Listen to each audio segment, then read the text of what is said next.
வந்துட்டோம். ஏன்னு பார்த்தீங்கன்னா ட்ரோல் பை கரண் சேனலுக்கும் எங்களுக்கும் எந்த சம்மந்தமும் கிடையாது. அதில் வர சம்பளத்துக்கும் எங்களுக்கு தான் சம்மந்தன்ற மாதிரி சொல்லிட்டாங்க ஒரு சின்ன பிரச்சனைக்காக.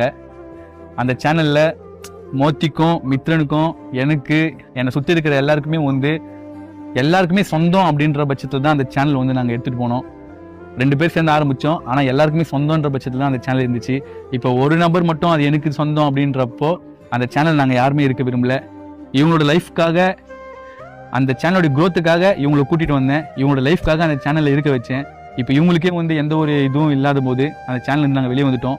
ட்ரோல் பை கரண் அஃபிஷியல்னு ஒரு புதுசாக ஒரு சேனல் ஆரம்பிச்சிருக்கோம். அது எங்களுடைய சேனலோட லிங்க்கு கொடுத்துருக்கேன். மறக்காமல் உள்ளே போய் பாருங்கள், சப்ஸ்கிரைப் பண்ணுங்கள். உங்கள் ஃப்ரெண்ட்ஸு, ஃபேமிலி, உங்கள் ரிலேஷன் எல்லாருக்குமே ஷேர் பண்ணுங்கள், சப்ஸ்கிரைப் பண்ண சொல்லுங்கள். ட்ரோல் பை கரண் சேனலுக்கு எவ்வளோ ஆதரவு கொடுத்தீங்கோ அதை விட பயங்கரமாக ட்ரோல் பை கரண் அஃபிஷியல் சேனலுக்கு உங்களோட ஆதரவு கொடுங்க, சப்போர்ட் பண்ணுங்கள்.